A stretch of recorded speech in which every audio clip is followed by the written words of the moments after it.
When people find out that Marie DeMare is a volunteer for Avow Hospice, the nonprofit organization that provides care and counseling to dying patients and their families throughout Collier County, they assume she's chosen a volunteer job that is sad and depressing. But suggest that to her, and she responds that nothing could be further from the truth. Everyone asks me that, and they'll say, "How can you do that?" I said, because I find it very gratifying. I see how wonderfully some of these people are taking, their terminal illness, and it gives me strength for the future. DeMare is no stranger to hospice, having worked in the organization's administrative office before retiring. That exposure, coupled with the care her husband received from hospice, convinced her she wanted to continue the association by volunteering 1 day a week, doing whatever is needed, whether that's helping out in the office or talking with patients and family members. You help them maybe if the food is coming in and they need some help with the food, you help them with that. I polished one lady's nails one day. She wanted to have her nails polished because she was expecting company. So it all depends. You never know when you come in what you're really going to do. Like DeMare, Tony Landolfi volunteers at Avow's Francis Georgeson Hospice House 2 or 3 days a week, happily pitching in wherever needed. He too finds the work fulfilling in many ways. I guess the older you get and the more you reflect on your eternity, if I may say that, I felt that I wanted to get a little more spirituality into my life. And I thought to get closer to God, you'd have to get closer to those who are closest now.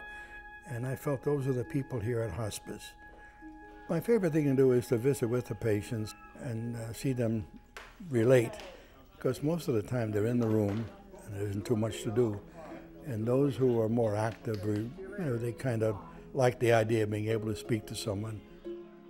The Georgeson House is Avow's inpatient facility, where patients typically receive short-term care for unexpected temporary problems.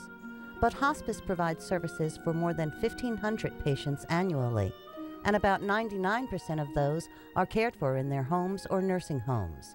That means the reach of hospice is far greater than this one building, as is the work of its volunteers. We have volunteer opportunities for every walk of life. Some people are very comfortable going into homes or to visit patients in facilities, giving respite care, letting the caregiver have a little break, go out for a couple hours a week and go food shopping or maybe get their hair done and visiting with the patient. And some folks really aren't comfortable doing that, so they support us in other ways, like working here at Treasures or helping us with office work, special events. Thank you. Thank you very much. Good day. You too.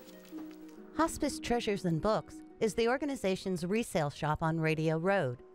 Davison estimates that about 40% of hospice's more than 300 volunteers work here, doing an array of jobs. Some like to arrange the donated furniture into attractive groupings. Others prefer to hang pictures or even to create flower arrangements or to organize the smaller items. Several are passionate about working in the Treasures Library, which Davison says rivals many a bookstore. We have a full-time librarian that keeps the books all in order. They're in order by fiction, nonfiction, mystery, travel, by author, and people come in here and are amazed. I tell all my family and friends, check Treasures before you go to Barnes & Noble, because the hardcovers are $2.50 and the soft covers are $1.50, and you can get a great bargain. One of Avow's most popular and unique volunteer programs is PAWS, which stands for Pets Are Wonderful Souls. Volunteers with pet dogs, cats, and even birds take a special training course through the Humane Society and then bring their pets to visit hospice patients wherever they live. Davison says the pets provide a special comfort. Some of our patients just love pets, and because of their illness, they're not able to keep having a pet, and they enjoy the closeness, they enjoy the camaraderie. We have one fellow that gets a visit every week by a cat,